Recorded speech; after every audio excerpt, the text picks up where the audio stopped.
Good evening, everybody. Welcome to another installment of my Friday weekly series that I like to call News Flash Friday. This is a series where we take a look at some big news regarding everything Nintendo and other things on this channel for you all in a flash on a Friday. Let's see what we have going on today. We already have some breaking news regarding a golf Easter egg on the Switch, maybe being attributed to Satoru Iwata. It sounds like that hidden version of golf on the Nintendo Switch may actually attribute to the company's late president, Satoru Iwata. A group of enterprising hackers discovered that unlocking it is limited to 1 day per year, July 11th, the day that Iwata passed after battling cancer. You can't just go in and manually set your system clock, mimic Iwata's Nintendo Direct gesture, and start hitting the links now.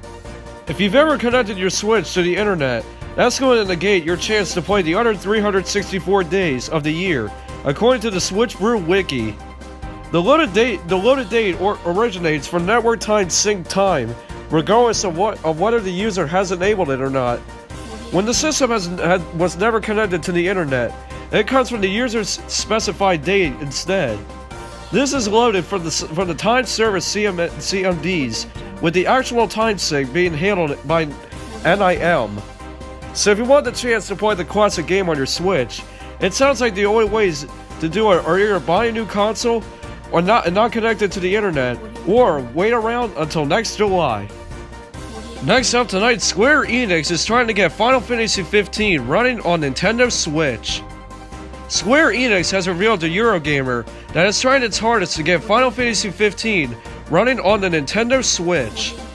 The company says that they are doing very specific technical investigations to see if it is indeed possible.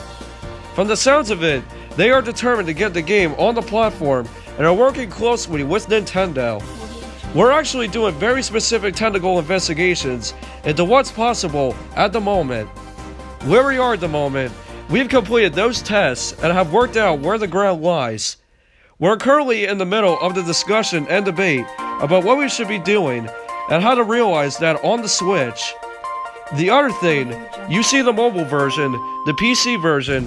One thing we value is to optimize the way the game plays and the experience for the individual hardware, or it's rather than a one-size-fits-all approach. We can't currently announce anything. We haven't come to a full decision on the best way to do it yet. We're having very open, frank discussions with Nintendo at the moment about what they think is the best thing to do. It's all under investigation. Honestly, when we did the technical test to see if we could use the same native engine we use on other console versions on the Switch, we tried to run it there. The results weren't satisfactory, said Tabata. It wasn't what you want from a final game. It doesn't mean that's the end of that.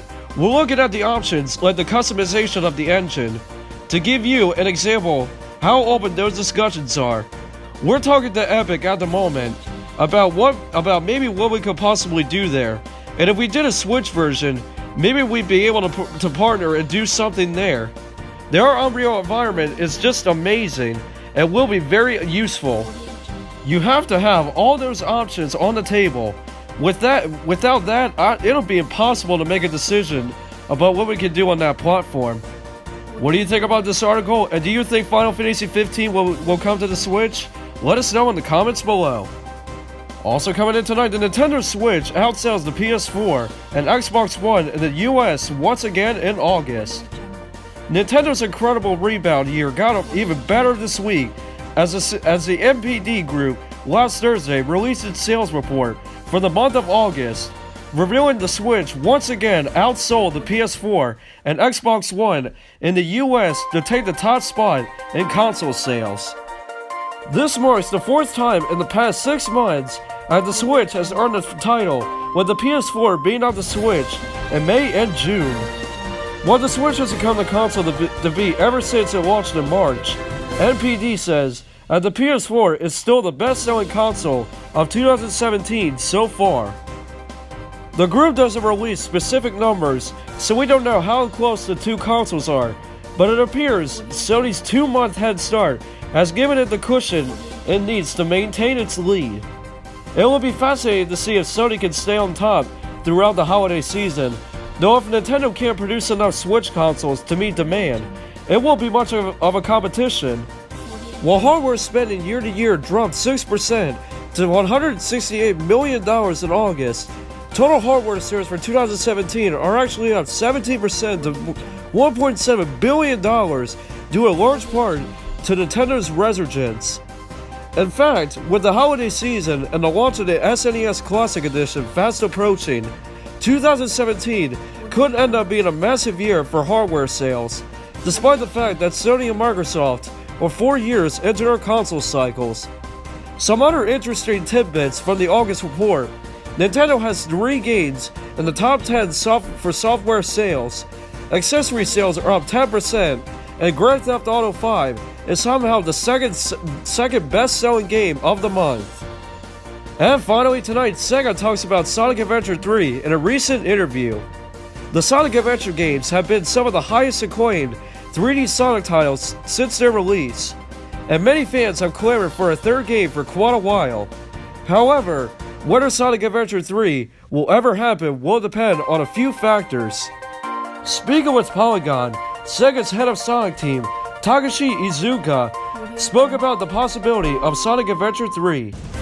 Iizuka noted that a third adventure game might not advance the series, and he doesn't want to give fans that just because it's what they want.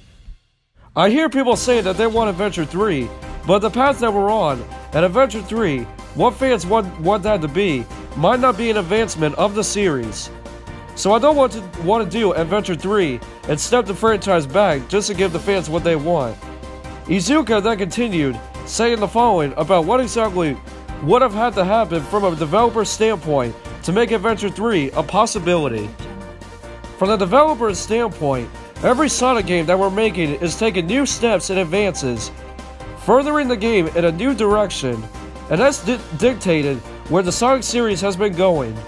If we can get the gameplay to evolve and get to a place where Adventure 3 makes sense, then you might see an Adventure 3 come out.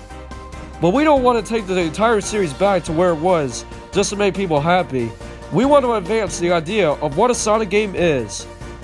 What do you think about this article? Let us know in the comments below. And that's going to do it for episode 5 of News Flash Friday. We hope you enjoyed, and be sure to like the video and subscribe for more News Flash Fridays every week. Anyways guys, this is me, Logan, signing off. Hey guys, I'm really hoping you guys enjoyed the video. And if you guys did, make sure to do all of this stuff right here if you guys definitely enjoyed the video. And make sure to always click that subscribe button and hit the bell as well to get notified on when I'm going to be uploading stuff on this YouTube channel. Oh, and also make sure to check out some of these other videos that I'll probably leave down in the description below or something. But anyways guys, I'm out of here, and I will see you guys in the next video. Peace!